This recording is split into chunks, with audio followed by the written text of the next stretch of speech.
오늘 내용 스타트 해볼게요. 지금 우리 압축 파일 2개 올라가 있잖아요. 2개 중에 하나는 엑스트라라고 붙어있는 압축 파일은 뭐 여러분이 굳이 다운로드 하지 않으셔도 괜찮을 것 같습니다. 그거는 그냥 요 프로젝터 화면 구경만 해도 충분할 것 같고, 걔 말고 다른 하나는 지금 다운로드 해 두시면 좋을 것 같아요. 자, 그래서 지난 시간 슬라이드 내용을 복붙해 갖고 왔어요. 우리가 지금 클래스 얘기를 본격적으로 하려고 무려 오늘까지 2주에 걸쳐서 준비를 하게 될 것 같습니다. 그래서 이 내용을 어떤 친구들은 알고 있는 내용이고 어떤 친구들은 그렇지 않을 수 있는데, 얘네들을 잘게 잘라 가지고 들고 가기에는 생각보다 서로 얽혀 있는 게 많기 때문에 우리 수업에서는 지금 지난주에 이제 이름을 가운데다 두고 조금씩 확장시켜 가면서 얘기를 진행했었고, 이번 자료에서는 이제 그에 대비되는 자리, 여러분 아마 뭐 주소라든가 오브젝트라든가 아무튼 메모리 위에 어쩌고 저쩌고 하는 얘기들 들어본 적이 있을 거예요. 그거를 중심에 두고 이런저런 얘기들 같이 진행해 보려고 하고 있습니다. 그래서 일단 오늘은 해보니까 다음 주에 등장할 것 같긴 해요. 이제 소속 관계에 대비되는 자리 측면에서 얘기할 때 언급하는 포함 관계에 대해서 등장을 할 예정입니다. 그래서 피상적인 목표로 이 슬라이드 제목인 클래스라는 단어랑 인스턴스라는 단어, 이 둘을 여러분이 조금은 구분해서 바라보기 시작할 수 있게 된다면 이번 세트 내용이 어느 정도 의미를 가져갈 수 있다라고 말할 수 있을 것 같습니다. 지난 시간에 뭐 했는지 기억나나요?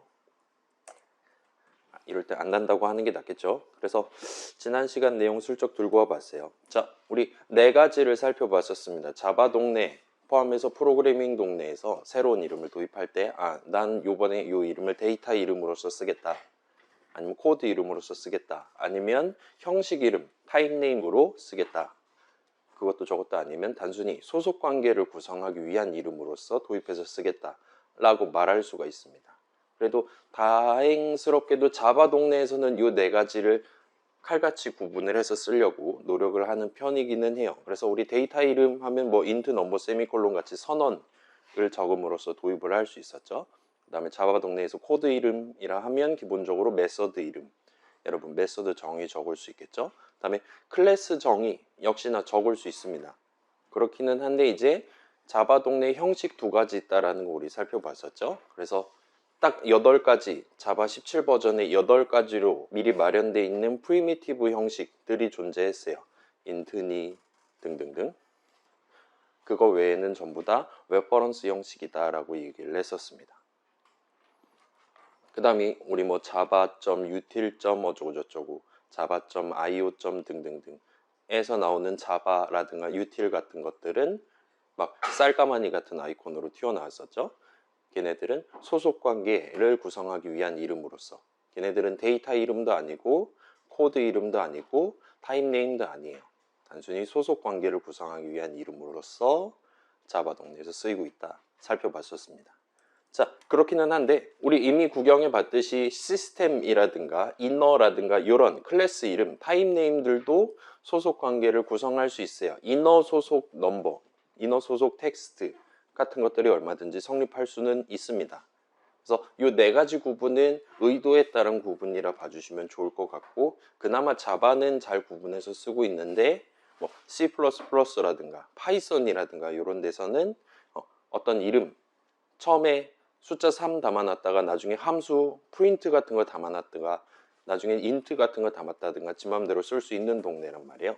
그쪽 동네에서는 진짜 여러분이 직접 프로그래머인 여러분이 새로운 이름 도입할 때 여기다가 기본적으로 뭐를 담아놓고 스타트 할 거냐, 앞으로 어떤 느낌의 값들만 담아놓고 사용을 할 예정이냐를 머릿속으로 꾸준히 상기를 해가면서 적절한 목표에 맞게만 사용을 하시는 게 유리할 겁니다. 자바 동네가 이런 것들을 구분해서 쓴다는 얘기는 달리 말하면 여러분이 예를 들어서 system.out.println 이라는 이름을 데이터 이름처럼 쓰는 게 막혀 있다는 얘기예요. system.out.println은 3이 파이썬은 되는데 자바에선 아예 안 됩니다. 즉시 빨간 줄을 그어줘요. C++도 마찬가지고요. 그래서 그런 느낌으로 딱 저 사람이 맨 처음에 선언 적어놨을 때, 정의 적어놨을 때 의도에 두었던 그 목표, 이외의 다른 목표로서 그 이름을 쓸 수 없도록 막는다라고 봐주시면 좋을 것 같아요. 자, 그 다음에 이제 뭐 별표까지 들어가 있었죠. 점 연산자 사용하는 방법 해가지고 다양한 시도를 해봤었습니다. 여러분이 예를 들면 시스템 점 아웃 해가지고 형식 이름에 점을 찍고 걔 소속 이름을 적는 게 가능했어요. 또는 java.lang.string 같은 느낌으로 소속 관계만을 구성하기 위한 이름에다 점을 찍고 걔 소속 무언가 이름을 적을 수가 있었어요. 얘네들은 전부 다 내가 궁극적으로 지금 표현하고자 하는 이름 아웃이라든가 스트링이라든가가 어디 소속 스트링을 쓸 예정이냐, 어디 소속 아웃을 쓸 예정이다 와 같이 소속 관계를 명시하여 적는 느낌이라고 얘기를 했었습니다. 그래서 우리 뭐 full name이니 뭐 그런 얘기도 했었죠. 자, 그 다음에 두 번째 사용 방법으로 여러분이 수식에다가 점을 찍고 이름을 적는 게 가능했어요. out.println은 out은 데이터 이름이란 말이에요. 그래서 system.out이라는 수식을 적고 거기다가 점을 찍고 println을 적을 수 있었습니다. 물론 걔는 메서드 이름이니까 거기서 괄호를 닫고까지 해야 됐지만요. 자, 거기서는 out 소속 이름을 사용을 한 게 아니라 수식 system.out의 형식, 수식 system.out을 계산한 결과값의 형식에 해당하는 print stream이라는 형식이었어요. 그래서 그 형식 소속 이름을 우리가 쓸 수가 있었습니다. 그래서 모든 수식이 다 되는 건 아니에요. 예를 들면 true에다가 점을 찍거나 아니면 int number 세미콜론 해놓고 number에다가 점을 찍는다든가 하는 식으로 계산하면 프리미티브 형식 값이 나올 만한 수식에 점을 찍으면 목록에 아무것도 나오지 않는 걸 볼 수 있었습니다. 목록에 아무것도 나오지 않는 이유는 프리미티브 형식 이름들은 그 어떤 다른 이름과도 소속 관계를 구성하지 않는다 얘기를 했었습니다. 그거 외에도 우리 println 같은 메서드 이름까지 적어놓고 거기다 점 찍는 행위도 여전히 막혀 있었습니다. 여러분이 아무 수식이나 다 적을 수 있는 게 아니라 딱 얘는 확실히 계산하면 int 값 3이 나오겠어. 얘는 확실히 계산하면 string, hello world 담겨있는 string 하나가 나오겠어. 와 같이 결과값의 형식까지 유추할 수 있을 만한, 그래서 조금 더 유하게 표현하면 그 자체로 단독으로서 쓰일 수 있는 완전한 수식이라는 얘기를 했었어요. 그래서 그런 수식을 적어 놓고 점을 찍으면 그 결과값의 형식 소속 이름들을 사용할 수 있었습니다. 자, 요렇게 일단 해두면 이제 데이터 이름에다 점을 찍고 그 선언 왼쪽에 적혀 있는 그 형식 있겠죠. 걔 소속 이름을 사용하는 것까지 여기에 범주에 포함될 수 있을 것 같아요. 자, 요거를 여러분이 구분하기가 좀 어려울 수 있어요. 여기서 지금 소속 관계를 명시한 거냐 아니면 수식을 적고 점을 찍어 놓은 거냐를 구분하는 게 어려울 수 있습니다. 자, 보세요. 여기 보시면 system.out 한 거잖아요.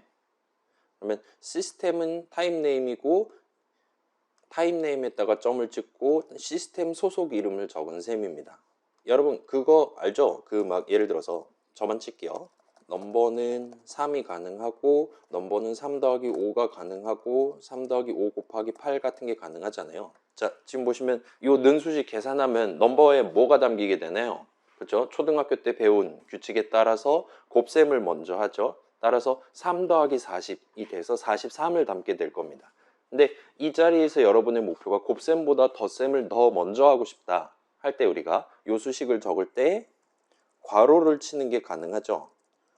수식을 적을 땐 기본적으로 괄호를 치는 게 가능합니다. 그렇죠? 이렇게 하면 3 더하기 5를 먼저 해서 88에 64를 담게 될 거예요. 그런 식으로 여기서 지금 사용한 이 점 수식에서 사용한 점 연산자가 저항 자리에 수식을 적어 놓은 거냐를 파악하고 싶을 때 여러분이 여기다가 괄호를 쳐볼 수가 있습니다. 얘 같은 경우는 오류가 나요. 달리 말하면 여기 적어 놓은 시스템은 수식으로서 적었다라기보단 형식 이름을 적어 놓은 셈이 됩니다. 반면 system.out은 데이터 이름을 사용한 거잖아요. 시스템 소속 데이터 이름을. 따라서 여긴 지금 수식을 적어 놓은 겁니다. 그리고 여기다가는 여러분이 괄호를 칠 수 있어요. 수식이니까요. 마지막으로 여기까지 해두면 얘는 지금 여기까지는 이제 단독으로 수식으로 인정받을 수 없으니까 요만큼 괄호를 치는 거는 또 막히게 됩니다. 등등등. 점 연산자 그 두 가지 중에 어떤 점 연산자가 적용됐나 확인하고 싶다면 저항을 괄호로 한번 묶어서 확인을 해보시는 것도 방법이 될 것 같아요. 근데 보통은 눈에 잘 보이니까 여기까지 필요하거나 하진 않을 겁니다. 막 중간고사 필기시험으로 볼 거란 말이에요. 그럼 이클립스가 도와주지 않잖아요. 누가 빨간 줄 옆에서 제가 그어드리든가 하지 않습니다. 그러니까 그때는 쓸 수가 없는 방법이니까 여러분 집에서 혼자 구경할 때 사용해 보실 수 있을 만한 스킬일 것 같아요. 이 정도 해두고, 자, 그래서 소속관계 얘기를 했었어요. 소속관계는 기본적으로 이름들 사이의 관계라고 얘기를 했습니다. 그리고 여러분이 예를 들어 어떤 메서드, 정의, 내용물, 코드를 작성할 때 그 안에서 뭐 텍스트라는 이름을 쓴다던가 하면 이제 이클립스 친구는 이 텍스트가 어디 선언돼 있는 또는 어디 정의돼 있는 이름을 여기서 사용한 거냐를 열심히 찾기 시작하고, 그 과정에 우리가 이미 알고 있는 스코프 개념이 들어가 있다라고 얘기를 했었어요. 뭐 그 정도는 우리 다 알고 있는 내용이니까요. 그래서 형식 얘기도 같이 들고 왔었고, 그 두 가지 형식 구분하는 방법 얘기해 봤었고, 그래서 이름의 형식, 데이터 이름의 형식, 코드 이름의 형식 두 가지를 일단 볼 수 있다. 그 다음에 수식의 형식, 계산하면 결과값이 하나가 나올 건데 그 결과값의 형식이 뭐냐를 우리가 논의할 수 있다. 같이 얘기를 했습니다. 그래서 그 정도까지 하고 우리가 퇴근을 했었는데, 자, 지금 당장 얘네가 별로 기억에 또렷하게 남아있지 않아도 괜찮을 거예요. 우리 어차피 다음 주부터 열심히 코드 짜게 될 텐데 열심히 진행하시다 보면 얘네들 없이는 사실상 코드를 짜는 게 불가능하다 보니까 대충 중간중간 오류 메시지도 구경해보고 하다 보면 어느 정도 눈에 익게 될 겁니다. 그래서 지금 당장 잘 모르겠다라고 걱정하진 않으셔도 될 것 같아요. 그래서 이 정도까지 봤었고, 자, 그래서 다시 들고 와봤어요. 자바 동네에서 이름을 이렇게 네 가지를 쓰는데 오늘은 이제 우리가 자리 얘기를 슬슬 시작하려고 하고 있습니다. 그래서 자, 요 네 가지 중에 자리 얘기를 하기에 적합한 또는 그 자리 얘기와 가장 밀접하게 연관되어 있는 친구를 넷 중에 하나를 고른다면 뭐를 고를 수 있을까요? 자리 얘기를 한다는 건 메모리 위에 뭐 어디다가 숫자 3을 담을 거냐, 또는 그 자리가 언제까지 숫자 3이 유효하게 담겨 있을 거냐 등등을 논의하는 개념이 됩니다. 그래서 기본적으로는 아마도 데이터 이름에 대해서 포커스를 두고 얘기를 하게 될 것 같아요. 물론 메서드 호출 과정, 메서드 호출식 계산 과정에서도 데이터 흐름이 발생하기는 하지만 거기서 우리가 이번엔 헬로 월드 출력하겠어, 이번엔 숫자 3 출력하겠어 와 같이 정할 때 그렇게 정한 값은 기본적으로 인수 자리에 담기는 거잖아요. 그죠? 메서드 정의 첫 줄에서 적어둔 인수 자리에 담기게 될 거고, 그 인수는 데이터 이름입니다. 인수 이름은. 그러니까 데이터 이름 부분을 중점적으로 구경을 해보는 게 아마 적합하지 않을까 싶어요. 여러분이 가장 잘 알고 있는 부분이잖아요. 파이썬 동네에서도 얼마든지 써본 거니까 거의 걱정 안 하셔도 될 겁니다. 자, 그래서 본론 내용 한번 시작해 봅시다. 여러분 지금 그 우리 자동 완성해서 Alt Shift G 눌러가면서 while문 적어놓고 그 안에 sysout 복사 붙여넣기 해가지고 hello world 2번 출력하는 코드 있잖아요. 그거를 한번 열어보시고 같이 한번 진행을 해봅시다. 두 번째 시간이죠. 2주차 목요일에 작성했었던 이 코드를 띄워놓고 오늘 본론을 스타트를 해보려고 하고 있어요. 자, 지금 아마 이렇게 적혀 있을 건데, 자, OUT 데이터 이름이잖아요. OUT 둘 중에 하나를 ERR이라는 다른 데이터 이름으로 바꿔보시고, 그 다음에 지금은 똑같은 메시지 두 번 출력하는 느낌이잖아요. 한쪽 메시지를 다른 걸로 바꿔서 저장하고 컨트롤 F11 눌러서 한번 실행을 해보세요. 실행하면 요상한 결과가 튀어나올 겁니다. 자, 저도 보여드릴게요. 이 프로그램 실행하면 계속 헬로 월드 느낌표가 출력됐었잖아요.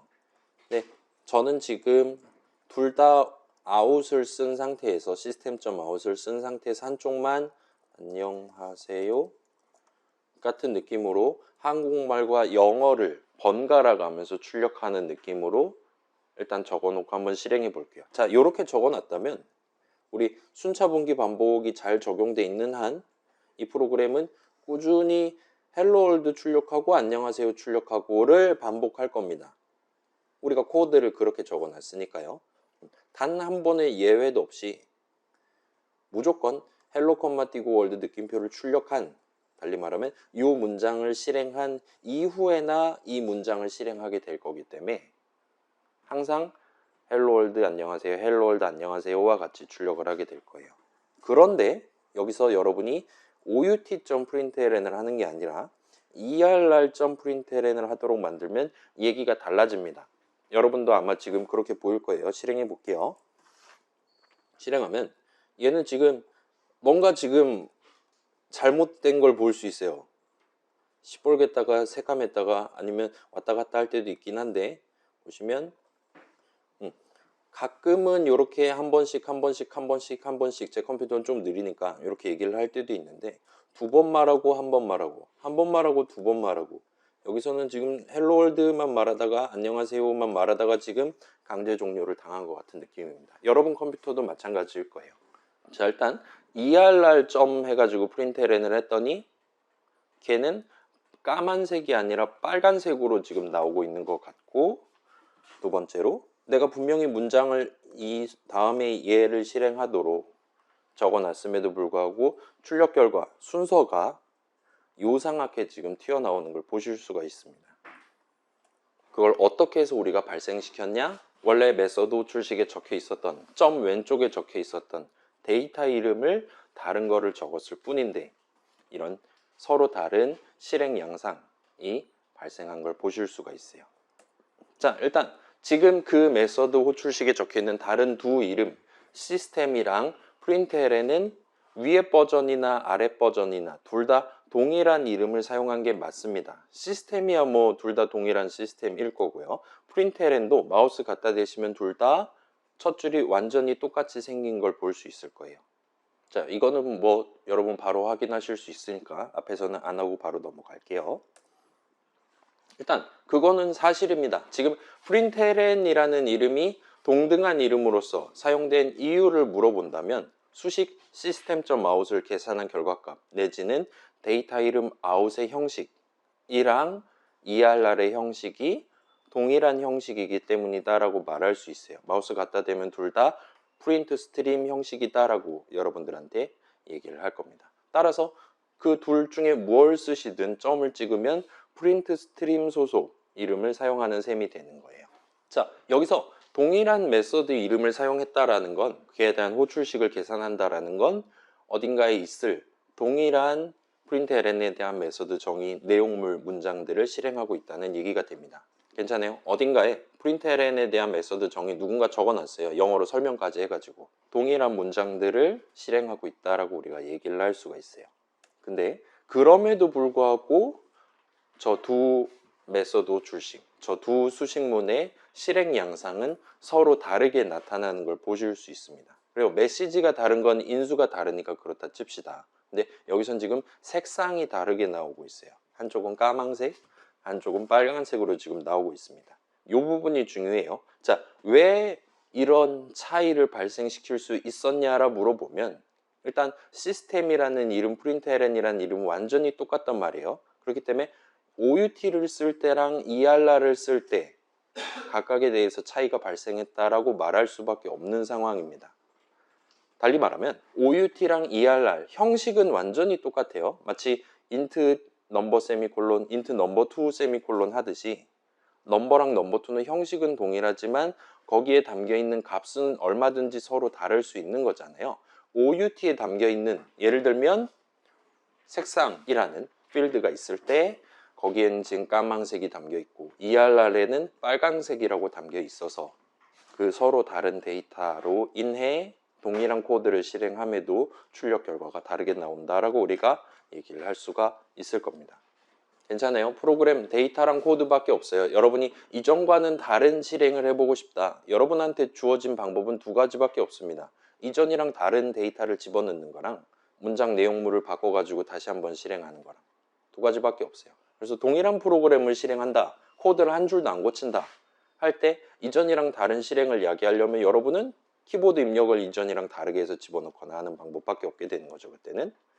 그래서 여기서도 그런 느낌으로 데이터의 차이에 의해서 out에 담겨있는 데이터랑 err에 담겨있는 데이터의 차이로 인해서 println 동일한 메서드를 호출함에도 불구하고 실행 양상이 다르게 나온다라고 납득을 하시면 깔끔하게 진행하실 수 있을 겁니다. 자, 그래서 마지막 내용은 아직은 잘 모르겠어요. 갑자기 필드라는 단어도 튀어나오고 했는데, 자, 여기서부터 진짜 본론이 될 것 같아요. 여러분 지금 앞쪽 파일 임포트 하시면 프로젝트가 2개가 들어있을 겁니다. 그래서 예시 2부 다시 1이랑 다시 2랑 들어있을 거예요. 그 중에 다시 1에 해당하는 걸 열어보고 같이 한번 진행해 볼게요. 자, 여기서 잠깐 보시면 여러분 지금 아마 여기 패키지 익스플로러의 프로젝트가 아마 한두 개가 아닐 거고, 오른쪽 요 코드 보는 요 자리에도 프로그램.자바가 막 이것저것 다 지금 열려 있을 겁니다. 여러분이 원한다면 걔네들을 하나하나 닫아버릴 수가 있기는 한데, 자, 패키지 익스플로러 보시면 저 같은 경우는 지금 여기에 경고가 있다 이런 식으로 지금 노란색 느낌표를 보여주고 있는 것 같아요. 코드를 이상하게 짜놨어요. 그 다음에 이제 요 콘솔 탭 보이는 데 있는 프로블럼스 문제들 보시면 경고가 3개 있습니다. 그래서 저는 지금 6주차 첫 번째 예시를 보고 싶은데 얘만 지금 관심을 가지고 있는데, 요 오류 목록에는 완전히 다른 3주차 거, 5주차 거에 해당하는 경고들도 목록에 지금 나와 있는 걸 보실 수가 있어요. 자, 일단 이클립스로 뭔가 프로그램 만들 때는 보통 프로젝트 여러 개를 도입을 해서 걔네들을 엮어서 하나의 프로그램을 만든다든가 하는 상황이 발생할 수 있습니다. 그래서 이클립스 동네에서는 내가 지금 당장 더블 클릭해서 확인하고 있지 않는 다른 어딘가에 적혀 있는 .java 파일에서 오류가 있다 하더라도 요 문제 목록에, 오류 목록에 해당 내용을 보여주도록 설계가 되어 있어요. 근데 우리는 지금 간단한 예시를 보고 있는 거기 때문에 지금 우리가 주시하고 있는 다시 1번 프로젝트가 아닌 다른 프로젝트 내용은 전혀 구경을 할 필요가 없는 상황입니다. 그런 상황에서 여러분이, 자, 볼게요.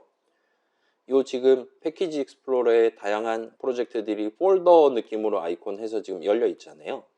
얘를 우클릭하신 다음에 저 폴더를 닫아버리는 게 가능합니다. 클로즈 프로젝트라고 있어요. 얘를 누르면 아이콘이 바뀝니다. 서류 처리 닫혔어요.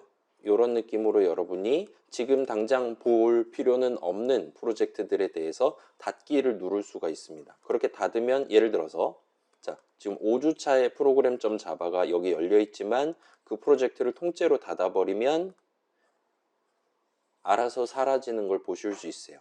또한 요 오류 목록에서도 닫아둔 프로젝트에 해당하는 내용들은 표시를 안 하도록 되어 있습니다. 제가 나중에 회사 가서 막 프로젝트가 뭐 50개, 70개 있다 할 때는 이제 내가 지금 이 프로젝트 하나, 6주차 2부 다시 1 빼고 다른 건 다 필요 없다 생각한다면 얘를 우클릭하고 관련 없는 다른 프로젝트를 다 닫아버리는 것도 역시나 가능합니다. 그러면 이제 오케이 하면 깔끔하게 현재 보고 있는 프로젝트에는 오류가 없는 게 맞으니까 깔끔하게 정리되어 있는 오류 목록을 확인하실 수 있을 거예요. 자, 닫으면 더블 클릭하면 나중에 얼마든지 다시 열어볼 수 있으니까 그쪽은 걱정 안 하셔도 됩니다. 그래서 불편하다 하면 닫아가면서 사용하시면 될 것 같아요. 자, 아무튼 요 다시 1 프로젝트를 열어보시면 파일이 총 3개가 들어 있습니다. 그래서 늘 있는 프로그램.java, 아마도 메인 메서드 정의가 적혀 있겠죠.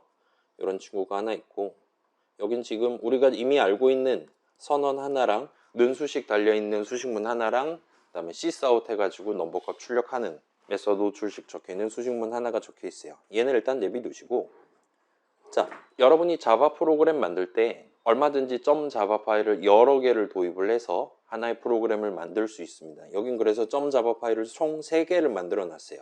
자, myclass.java를 한번 열어보시면 이런 느낌으로 지금 클래스 myclass 해서 새로운 형식 이름을 여기서 정한 거죠. 마우스 갖다 대시면 프로그램이랑 비슷하게 얘는 누구 소속도 아닌 myclass입니다 라고 얘기를 하는 걸 볼 수 있을 거예요. 그 아래는 이제 이 중괄호 안에는 이제 myclass 소속 데이터 이름, 코드 이름에 대한 선언 내지는 정의가 적혀 있는 걸 보실 수 있을 겁니다. 그래서 지금 넘버는 데이터 이름이죠. int number 세미콜론 한 거죠. 그래서 얘는 지금 myclass 소속이 맞으니까 마우스 갖다 대면 int 담는 애고요. myclass 소속입니다 라고 예쁘게 잘 얘기해 주는 걸 확인하실 수 있을 거예요. 그 다음에 얘는 뭐 메서드죠. myclass 소속인 걸 보실 수 있습니다. 인수는 안 받고요. 등등등이에요. 자, 여러분 이거 알고 모를 수도 있겠구나. 자, 자바 동네에서 주석 적는 방법이 여러 가지가 있습니다. 그 중에 하나예요, 얘는. 여러분이 슬래시 별 해서 스타트하면 그 다음에 별 슬래시가 나올 때까지의 모든 글자들을 다 주석으로 간주를 해줍니다. 이클립스가 녹색으로 예쁘게 표시해 주니까 구분하기는 어렵지 않을 거예요. 자, 반면 myclass2.java를 보시면 얘는 지금 복사를 해왔어요. 복붙을 해서 만들어 놨고, 보시면 여긴 지금 주석이 파란색으로 적혀 있는 걸 보실 수 있을 겁니다. 왜 파란색인지, 이게 지금 무슨 차이를 보이고 있는 건지는 일단 비밀로 둘게요. 그래서 얘도 비슷한 느낌으로 넘버라는 데이터 이름, 프린트 넘버라는 코드 이름, 메서드 이름이 소속되어 있는 상태예요. 근데 아까 전 버전이랑 차이점은, 자, 저는 요거 두 개를 병렬로 열어서 좌우로 열어서 보여드릴게요. 자, 이전 버전은 선언 내지는 정의를 적을 때 static이라는 키워드를 붙이지 않은 채로 적어 놓은 상태예요. 이전 버전의 넘버 마우스 갖다 대서 보시면 얘는 지금 데이터 이름이니까 비어있고 동그라미로 해서 보여주는 걸 볼 수 있습니다. 그 다음에 메소드 이름은 꽉 찬 동그라미로 보여줄 거예요. 자, 여러분이 새로운 이름 정할 때 거기다가 스태틱을 붙여두는 경우에는 마우스 갖다 대시면 얘 같은 경우는 색상이라든가 뭐 도형은 똑같이 녹색 동그라미긴 한데 거기에 S라고 빨강색으로 알파벳을 붙여준 걸 보실 수가 있습니다. 일단 이클립스는 요 데이터 이름 선언에 스태틱을 붙여놨냐 안 붙여놨냐를 구분을 해서 지금 다루고 있는 것 같아요. 그 다음에 밑에 보시면 지금 한국말로 뭔가가 씨부리고 있는 걸 볼 수 있어요. 이클립스가 한국말을 할 수 있었습니다. Can you speak Korean이 가능했어요. 근데 읽어보시면 얘는 static field예요. 위에 보시면 저 파란색으로 적혀 있는 주석에 들어가 있는 제가 적어둔 한국말을 그대로 복사해 가지고 툴팁이랍시고 우리한테 보여주는 걸 여러분 목격하실 수 있을 거예요. 밑에 있는 얘도 마찬가지입니다. print number라는 메서드 정의 위에다가 파란색 주석을 적어 놨더니 마우스 갖다 대면 그 내용을 여러분들한테 그대로 복붙해서 보여주고 있는 것 같습니다. 자, 얘도 메서드니까 꽉 찬 동그라미로 해서 보여주는 것 같아요. 그 다음에 얘는 스태틱 붙어 있으니까 S 마크를 붙여서 아이콘을 보여주고 있는 것 같습니다. 그럴싸하죠? 자, 그러면 이제 그냥 대충 넘겼던 프로그램.java를 한번 가봅시다. 보시면 우리 늘 적어왔던 그 메인 친구는 스태틱이 붙어 있는 친구였어요. 일단 그런 것 같고, 자, 요 밑에도 지금 데이터 이름 선언이 하나 적혀 있어요. 근데 얘는 지금 아까 전 애들이랑 다르게 메서드 정의 중괄호 안에 선언이 적혀 있는 상태입니다. 파란색 주석을 적어 놓긴 했어요. 자, 그 다음에 색상을 보시면 저만 할게요. 자, 얘는 파란색 이름이고 옆에도 스태틱 붙인 애도 파란색이면서 이탈릭으로 보여주고 있고, 마지막 이렇게 메서드 정의 안에 선언을 적어놨을 땐 누리끼리한 색상으로 우리한테 보여주고 있는 걸 확인하실 수 있을 겁니다. 다음에 자, 이 넘버에다가 마우스를 갖다 대면 마우스 포인터를 갖다 대면 얘는 L자가 박혀있는 회색 동그라미로 우리한테 보여주고 있는 것 같아요. 최소한 아까 전이랑은 다른 아이콘을 사용하고 있는 상태입니다. 그 다음에 보시면 int 예를 들면 program.main.number와 같이 또는 main.number와 같이 우리한테 보여주는 게 아니라 그냥 int number라고 우리한테 말하고 있어요. 그 뒤에 빼기 해가지고 뭔가 부연이 적혀 있긴 한데 아무튼 이전이랑 다른 느낌으로 보여주고 있는 것 같습니다. 그래서 그런 이름을 여기서 사용을 지금 해보고 있어요. 자, 이 넘버는 이제 써봤으니까 다른 .java 파일에 있는 다른 클래스 정의에 적혀 있는 각각의 데이터 이름, 코드 이름을 여기서 한번 사용을 해보도록 할게요. 괜찮아요? 여러분 지금 to-do 해갖고 아래쪽에 적혀 있는 거, 그러니까 메인 메서드 정의 중괄호 안쪽이면서 조금 아래에다가 적당히 엔터키를 치고 아까 확인해 봤었던 갖가지 이름들을 여기서 한번 사용을 해 봅시다. 뭐 myClass 먼저 해볼까요? 형식 이름 먼저 적으면 되겠죠. 하면 마이 클래스랑 마이 클래스 2 있는데 마이 클래스 한 다음에 점 찍으면 이러면 이제 마이 클래스 소속 이름들이 막 튀어나와야겠죠? 점 찍으면 클래스라는 친구, 얘는 좀 특이한 친구니까 내비두시고 걔 말고는 다른 거 지금 프린트 넘버라든가 넘버라든가 두 개 옆에 지금 잘 적혀 있거든요. 그럼에도 불구하고 그 두 이름은 여기에 목록에 나오지 않는 걸 보실 수가 있어요. 그러면 마이 클래스 2를 한번 볼까요? 마이 클래스 2하고 엔터 치고 점 찍어 보시면 여기 같은 경우는 지금 예쁘게 잘 나오고 있는 걸 보실 수가 있어요. 그래서 여러분 지금 실제로 저 이름들을 사용하실 수 있습니다. 졌다 3을 담고 저기 적혀 있는 코드 이름 얼마든지 사용할 수 있어요. 메소드 줄씩 적을 수 있습니다. 얘 지금 실행하면 둘 다 3이니까 좀 불편할 수 있으니까 뭐 얘는 5를 담아 볼게요. 저는 실행하시면 원래 적혀 있었던 코드 실행하면서 화면은 3 출력하고 3 엔터 출력하고 그 아래에 있는 거 실행하면서 5를 출력하게 될 거예요. 그리고 그렇게 예쁘게 잘 나오는 걸 볼 수 있습니다. 그럴싸하죠? 자, 그러면 마이 클래스 소속 넘버랑 마이 클래스 소속 프린트 넘버를 사용하려면 일단 마이 클래스 점 해가지고 쓰는 건 현재 막혀 있는 것 같아요. 그렇긴 하지만 사용을 해보고 넘어가는 게 좋을 것 같으니까 한번 시도는 해보도록 합시다. 어떻게 하면 되냐? 일단 지금은 해보기만 하고 넘어갈게요. 자, 스크롤을 좀 올려서 우리가 여기다가 한번 직접 새로운 데이터 이름 선언을 한번 적어 봅시다. 일단 스태틱을 적어 주시고요. 마이 클래스 그 다음에 뭐 M 정도로 할까요? 하고 세미콜론을 찍어 둡시다.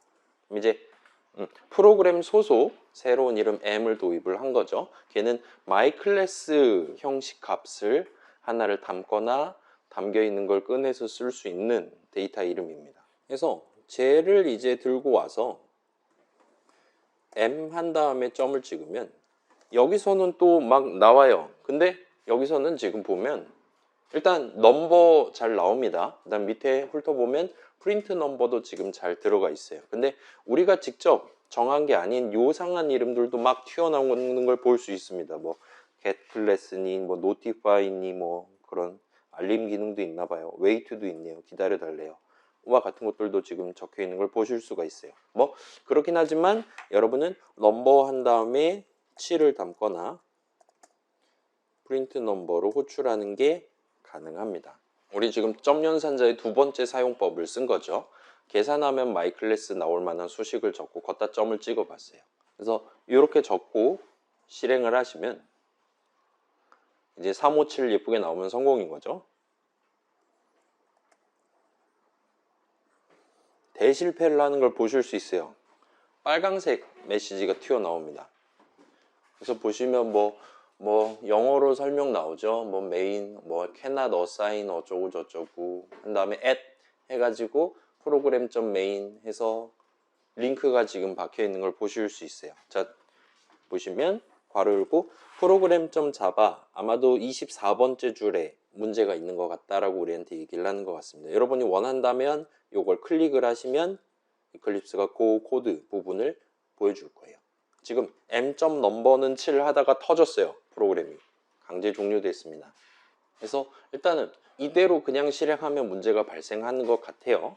그래서 요거를 해결하는 방법도 역시나 지금 살짝만 해두고 넘어가도록 합시다. 자, 우리 스캐너 쓸 때 우리가 스캐너를 도입해서 써보도록 합시다 할 때 이제 키보드 입력용 새로운 스캐너 하나를 만들어서 데이터 이름에 담아 놓고 거기다 점을 찍어서 next, int니 등등 써본 적 있잖아요. 그런 거랑 비슷한 느낌으로 요 m이라는 데이터 이름에다가 여러분이 새로운 까지 적고 m은 new까지 적고 컨트롤 스페이스 누르시면 my class라는 형식 이름 보여줄 거예요. 이렇게 적고 자동 완성 당한 다음에 세미콜론을 찍어 두실 수 있을 겁니다. 그러면 m에다가 새로운 my class 뭔가 하나를 담고 그걸 가지고 점 넘버를 하네, 점 프린트 넘버를 하네 하는 느낌으로 지금 실행 흐름을 구성을 해 둔 거예요. 여기까지 하면 이제 여러분 실행했을 때 3 엔터 치고 5, 7 하고 예쁘게 출력이 되는 걸 확인하실 수 있을 겁니다. 뭐 저도 해볼게요. 하면 이제는 잘 나와요. 57하고 나오는 걸 확인하실 수 있을 겁니다. 그럴싸하죠? 자, 지금 눈치가 빠른 친구들은 아마 확인을 했을 텐데 우리가 myClass2 같은 느낌으로 형식 이름 적고 점 찍었을 때는 지금 나오는 목록에 적혀 있는 각각의 아이콘이 다 S가 붙어 있는 걸 보실 수가 있어요. 그렇다면 아마도 system.out 같은 애들도 얘는 지금 F까지 붙어 있긴 한데 아무튼 S가 붙어 있는 걸 여러분 확인하실 수 있을 겁니다. 걔뿐만 아니라 다른 애들도 다 S가 박혀 있는 것 같아요. 반면 M 같은 경우는 얘는 지금 S가 안 적혀 있는 애들이 일단 줄줄이 튀어나오는 걸 보실 수가 있을 겁니다. 자, 일단 이 정도 해두고 하나만 더 보고 넘어갈게요. 자, 지금 뭐 5를 담네, 7을 담네 하는 것들은 전부 다 program.java 메인 메서드 내용을 실행하는 와중에 지금 진행하고 있잖아요. 근데 지금 자, 여기서 지금 myClass2 소속 넘버에 5를 담는다. 그 다음에 print 넘버를 호출한다 라고 적혀 있는데 실제로는 화면에 5가 출력됐단 말이에요. 그 말은 지금 myClass2.java에서 여기서 지금 넘버 값을 출력한다 라고 적혀 있는데 여기서 지금 사용하고 있는 넘버는 아까 전에 5를 담았던 그 myClass2 소속 넘버에 담겨 있는 넘버 값을 출력했다라고 우리가 얘기를 할 수가 있을 겁니다. 비슷한 느낌으로 자, 여기서도 지금 m.number는 7하고 m.print number를 했단 말이에요. 근데 화면에 7이 출력됐어요. 그 말은 여기서 7을 담았을 때 그 7은 여기서 지금 출력하고 있는 그 넘버 자리에 담겼다라고 역시나 얘기를 할 수 있을 겁니다. 괜찮아요? 다른 데선 7을 안 담았어요. 7 담는 코드가 저기밖에 없습니다. 그리고 저기서는 7을 담았고 여기서는 출력을 했어요. 그럼 여기서 출력할 때 어디 있는 값을 들고 와서 출력했냐라고 물어보면 아까 7을 담았던 바로 그 자리에 담겨있는 값을 출력했다라고 얘기를 할 수가 있게 되는 거예요. 자, 이 정도까지 일단은 해두고 슬라이드로 돌아가 볼게요. 일단 소속관계 복습 먼저 해봅시다. 어떤 클래스 이름, 어떤 타입 네임에는 여러분이 필드 이름이랑 메서드 이름을 소속을 시킬 수가 있습니다. 그래서 지금 myClass.number랑 myClass.printNumber 이 두 이름은 둘 다 myClass 소속 이름이다라 말할 수 있어요. myClass2에 대해서도 마찬가지고요. 그래서 자, 반면 우리가 이전에는 그렇게 크게 구분을 하지 않았는데 메서드 정의 중괄호 안에 뭔가에 대한 선언 또는 뭔가에 대한 정의를 적어놨다면 그 이름은 그 메서드 소속은 아니게 됩니다. 여러분 아마 이미 들어봤을 그 로컬 어쩌고 저쩌고 들어본 적 있잖아요. 그죠? 그런 거랑 비슷한 느낌으로 자바 동네에선 저런 이름을 로컬 이름이라고 불러요. 그래서 얘네들은 소속 관계를 논의하지는 않습니다. 왜냐하면 여러분 그 A라는 메서드랑 B라는 메서드 각각 정의가 따로 적혀 있다 칩시다. 그러면 A라는 메서드 정의 안에서 지금 선언해둔 이름 뭐 A, B, C 같은 거 있다 치면 그거를 B 정의 중괄호 안에서 그 이름을 적는 건 말이 안 되잖아요. 서로 다른 이름이 되는 거죠. 여기서 int A 세미콜론 한다 하더라도요. 그래서 어차피 다른 곳에서는 이 안에서 선언해둔 이름을 사용할 수가 없어요. 근데 우리가 소속 관계를 논한다는 건 다른 정의 중괄호 안에 적혀 있는 이름을 사용하고 싶을 때 예를 들면 OUT라는 이름이 여기저기 다 있는데 나는 시스템 정의 중괄호 안에 선언이 적혀 있는 데이터 이름 OUT를 쓰고 싶은 거다와 같은 상황에서 여러분은 걔에 대한 소속 관계를 명시해 가면서 이름 OUT를 사용을 하시게 될 겁니다. 근데 로컬 이름은 아예 그런 식으로 바깥에서 어떻게 무슨 짓을 해서 안으로 들어와서 그 이름을 쓴다라는 개념을 아예 허용을 하지 않아요. 그렇기 때문에 로컬 이름에 대해서는 소속 관계라는 걸 기본적으로 논의를 할 필요가 없게 된다 보시면 될 것 같습니다. 자, 이 부분은 일단 우리 이전에 알고 있는 상식선에서만 정리를 하고 넘어갈게요. 왜 로컬 이름을 못 쓰게 만들어 놨냐? 라고 질문하면 조금 더 복잡한 얘기를 해야 될 것 같으니까 뭐 이미 못 쓴다는 거 알고 있는 김에 쟤네는 못 쓰는 이름이 맞고 그렇기 때문에 소속 관계를 논의할 필요가 없다 정도까지만 연결을 해두고 넘어가도록 할게요. 자, field라는 단어가 갑자기 튀어나왔는데 일단 field는 영어로 field입니다. 자바 동네에서 쓰는 명칭이에요. 자바 동네에서 이제 클래스 정의 중괄호 안이면서 다른 어떤 중괄호 바깥에다가 데이터 이름 선언을 적어놨다라면 지금 케이스에서는 넘버 myClass.number랑 myClass2.number에 해당하는 내용이에요. 자, 클래스 정의 중괄호 안이면서 다른 예를 들면 메서드 정의라든가 등등 중괄호 밖에다가 데이터 이름 선언을 적어놨다면 그 이름은 그 클래스 소속 myClass 소속 필드 이름이 됩니다. 그래서 아까 로컬 이름이라고 불렀었는데 로컬 데이터 이름은 자바 동네에서 보통은 로컬 변수 이름 정도로 부르는 편이에요. 일단 걔는 필드라고 지칭을 하지는 않습니다. 이미 알고 있는 거예요. 데이터 이름인데 그 데이터 이름에 대한 선언을 어디다 적냐에 따라서 그게 로컬 변수 이름이 될 수도 있고 필드 이름이 될 수도 있는 겁니다.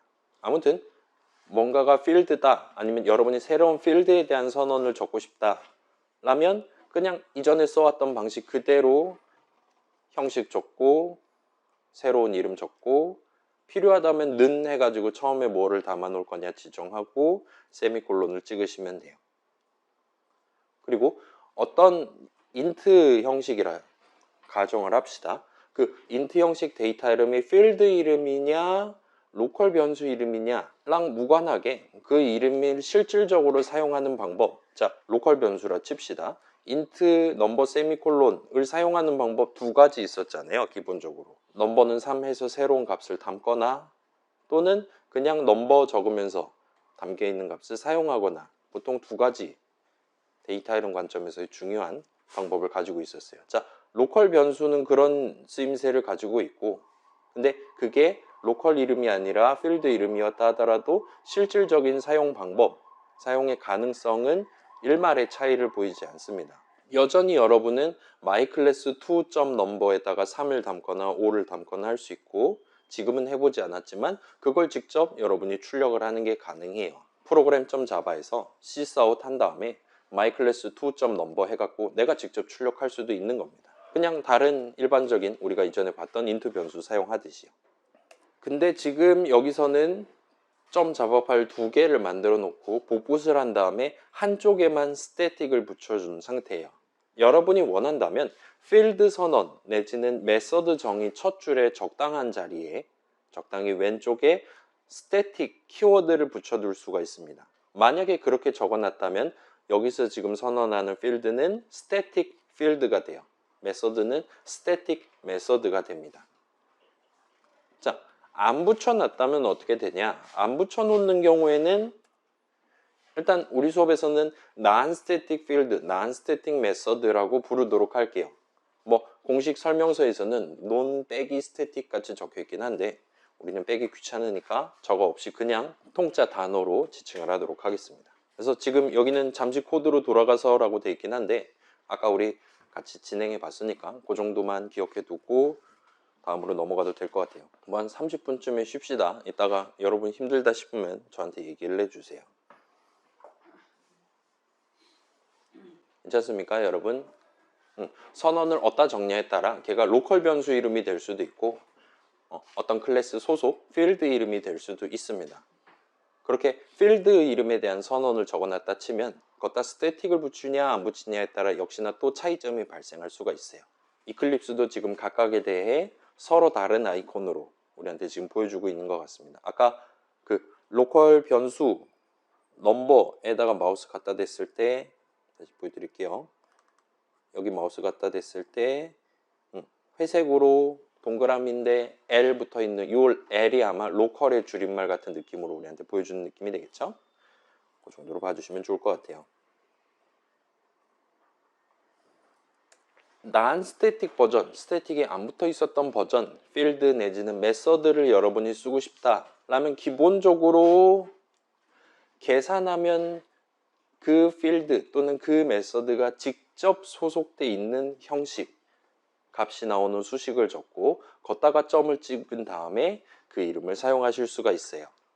복잡한 얘기가 튀어나오긴 했는데 자 예를 들어서 우리 소속관계 얘기할 때 java.util.scanner, 스캐너에 대해서 볼 때 스캐너는 util 소속이면서 또한 자바 소속이다라고 얘기를 했었잖아요.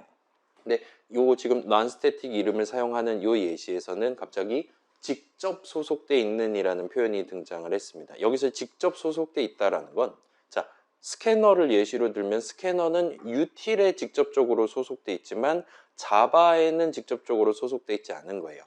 그 정도로 봐주시면 좋을 것 같아요. 우리 지금 myClass 소속 non-static 데이터의 이름 넘버를 쓰고 싶다라면 myClass가 어디 소속이냐는 전혀 고려 대상이 아니에요. 현재 시점에는.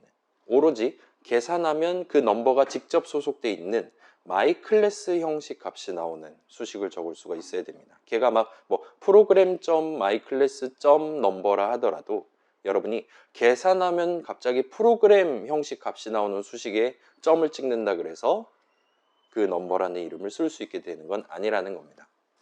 근데 요거는 보통은 그냥 생각나는 대로 적으면 큰 무리 없이 적으실 수 있으니까 일단 설명을 하자면 이 정도로 풀이를 할 수가 있어요. 그래서 직접 소속돼 있는 이면서 또한 여러분이 수식을 적어줘야 된다라는 거가 지금 강조돼 있다 보시면 될 것 같아요. 그냥 myClass 점 하면 목록이 안 나옵니다. 여러분이 꼭 점 연산자 좌항 자리에 수식을 적어야 돼요. 계산하면 그 넘버가 직접 소속돼 있는 형식, 여기 같은 경우는 myClass 형식 값이 나오는 수식을 적으셔야 돼요. 자, 반면 static 붙여둔 static field, static method 같은 경우는 여러분이 소속 관계를 명시해 가면서 그 이름을 적는 게 가능합니다. 여기 아까 전 예시에서는 보여드리지 않기는 했는데 요거는 저만 한번 해볼게요. 자, 보시면 자, 우리 요 static 이름 myClass2 소속 static 이름을 형식 이름에 점을 찍고 사용하는 게 가능했잖아요. 소속 관계 명시해서 쓸 수 있었죠, 얼마든지. 그죠? 자, 여러분이 원한다면 myClass2 뭐 m2 정도로 할까요? 하고 m2는 new 해갖고 myClass2에서 새 거 하나 담아놓고 m2 한 다음에 점을 찍으면 뭔가 목록에 s 안 붙은 게 막 튀어나오긴 하지만 거기서 스크롤 좀만 내리면 아무튼 s가 붙어있는 애들도 나옵니다. 이렇게 하면 m2 점 넘버가 가능하고, 여러분 이거는 안 치셔도 됩니다. 이렇게 돼 있었다라면 그 다음에 m2 점 프린트 넘버가 가능하겠죠. 순서 맞춰 놓을게요. 자, m2 점 넘버 해갖고 11을 담고 myClass2 점 넘버 해갖고 5를 담았어요. 그 다음에 각각에 대해서 출력을 합니다. 그러면 이제 맨 위에서 3 엔터 치고 그 다음에 11 출력하고 5 출력하고 그 밑에서 7을 출력하거나 하게 될 것 같아요. 저는 지금 극단적인 비교를 위해 이거는 3 아니, 위에 거 지워버리고 밑에 것도 지워버리고 보여드릴게요. 자, 지금 구경해 본 바로는 M2 해갖고 3 담고 M2 해갖고 프린트 넘버 하면 저거에 대해서는 3이 출력될 것 같아요. 그 다음에 myClass2.number 하고 myClass2.print number 하면 이쪽에 대해서는 5가 출력될 것 같습니다. 따라서 얘 실행하면 화면에 3, 5라고 출력이 되면 정상일 것 같아요. 근데 실행하면 55라고 나오는 걸 볼 수 있어요. 55라고 나온 이유는 우리가 m2.number라고 적어두나 myClass2.number라고 적어두나 둘 다 동일한 자리에다가 숫자를 담는 게 맞기 때문이에요. 그래서 아까 3 담았던 자리에 5를 담게 되는 겁니다.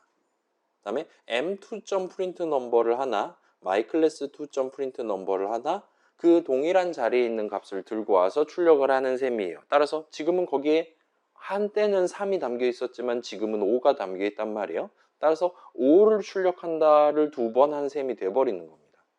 그래서 지금 5, 5가 출력되고 있는 거예요.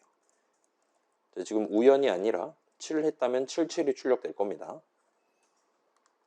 달리 말하면 여러분이 static field 내지는 static method를 사용하고 싶을 때 그때는 그냥 소속 관계만 명시해 가면서 myClass2.number, myClass2.printNumber 하셔도 되고 계산하면 myClass2 형식 값이 나오는 수식, 지금 같은 경우는 간단하게 데이터 이름 m2를 썼어요. 그렇긴 하지만 아무튼 저렇게 수식을 적고 점 찍고 myClass2 소속 스태틱 필드 이름, 스태틱 메서드 이름을 적는 것 또한 가능은 합니다. 근데 위의 방식처럼 적나 아래 방식처럼 적나 실질적인 효과는 동일하다는 거예요. 그리고 지금 보면 노란색으로 지금 경고를 우리한테 보여주고 있습니다. 마우스 갖다 대면 The static field myClass2 소속 넘버는 in a static way, 스태틱들을 다루는 기본적인 방법을 쓰시는 게 나을 것 같아요 하고 should가 지금 붙어 있어요. 영어 동네에서 should는 이렇게 하면 나쁜 놈이라는 얘기란 말이에요. 그렇기 때문에 지금 경고를 보여주고 있고 사실은 이렇게 적어도 되는 거니까 가급적이면 이렇게 적어줬으면 좋겠다라고 지금 표현을 한다 보시면 돼요. 그래서 m2 점 넘버를 하나, myClass2 점 넘버를 하나 실질적으로 동치로 지금 간주되고 있다는 얘기입니다. 그래서 자, 이거는 전문 용어로 적폐라고 하잖아요. 예전에는 저런 방식으로 자바 코드를 짰었나 봐요. 근데 현대인들이 보기에는 저건 난스태틱 필드가 아닌데 왜 저런 짓을 하는 거지? 좀 안 했으면 좋겠다. 제발 좀 안 했으면 좋겠다 하고 생각하는데 옛날 사람들이 아직 많이 있으니까 그거를 빨간 줄을 긋지는 않되 그래도 새로 배우는 우리 같은 새로 배우는 사람들은 처음 시작할 때부터 저런 걸 안 썼으면 좋겠다는 느낌으로 지금 경고를 보여주고 있다 보시면 될 것 같습니다. 그래서 우린 지금 새로 배우는 입장이니까 여러분이 스태틱 빌드 내지는 스태틱 메서드를 쓰고 싶은 상황에서는 그냥 수식을 적지 말고 타입 네임을 적어서 소속 관계만 명시해 가지고 점 해서 쓰시는 걸 추천을 드리겠습니다. 그래서 요게 정식 용법이에요.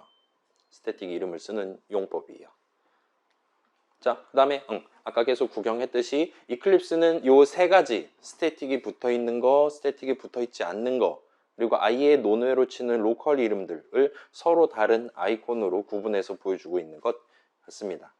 그래서 이클립스가 굳이 그런 걸 구분해서 보여준다는 건 여러분이 코드 짤 때 내가 지금 저 클래스 소속 이름을 써야 된다 할 때 걔가 지금 스태틱이 붙어 있나 안 붙어 있나가 매우 중요하게 작용하기 때문이다라고 생각을 할 수가 있을 거예요. 여러분 과제할 때도 똑같잖아요. 과제에서 이걸 해야지 점수 딸 수 있다. 이걸 하면 추가 점수 받을 수 있다. 이거는 점수에 전혀 영향을 주지 않는다 하는 목표들이 있을 때 내 지금 3초 뒤에 제출해야 돼요. 그러면 뭘 손대야 되는 겁니까? 이거 안 하면 과제가 성립이 안 되는 그런 애들부터 손대야 되는 거잖아요. 이클립스도 하나의 자바 프로그램인데 그 자바 프로그램 만드시는 분들이 코드 짤 때도 예를 들어 아이콘을 출력한다 같은 코드를 짤 때도 보통 자바 프로그래머들이 중시하는 것들을 최대한 예쁘게 정갈하게 눈에 잘 띄게 구분해서 보여줄 수 있도록 그렇게 설계를 해 두시고 남들이 거의 신경 쓰지 않는 거는 큰 구분 없이 천편일률적으로 보여줄 수도 있도록 그렇게 만들어 놨다 보시면 될 것 같아요. 자, 그래서 지금은 우리가 위에다가 선언 적어보고 그 밑에다가 뭐 new 해가지고 뭐 만들어보고 그냥 따라서 치기는 했는데 아무튼 간에 완전한 수식을 적는다라는 건 일단 수식이니까 계산하면 결과값이 하나 나와야 되는 거잖아요. 어떤 형식 완전한 수식이다라 함은 계산하면 그 형식 값 하나가 뿅 하고 튀어나오는 수식이다라고 우리가 얘기를 할 수가 있을 거예요. 여기 같은 경우는 지금 myClass.number라는 이름을 쓰기 위해서 우리는 계산하면 myClass 형식 값이 하나가 튀어나올 만한 적절한 수식을 여러분이 적어줘야 됩니다. 근데 여기서 근본적인 질문을 할 수 있어요. 자, myClass 형식 값이란 게 도대체 뭐냐? 그래, myClass 형식 뭐 타입 네임이죠. 그 다음에 거기엔 지금 넘버라는 이름, 프린트 넘버라는 이름이 소속되어 있는 것까지는 잘 알겠어요. 인트 값, 더블 값도 역시나 잘 알겠어요. 근데 myClass 형식 값이라는 건 도대체 뭐냐? 뭐를 의미하는 거냐에 해당하는 질문을 여러분이 하실 수가 있을 겁니다. 제 기억이 맞다면 옆반은 지금 쉬긴 했는데 여러분 어떻게 할래요? 지금 쉽시다. 그러면 우리도. 그러면 15분을 쉴게요.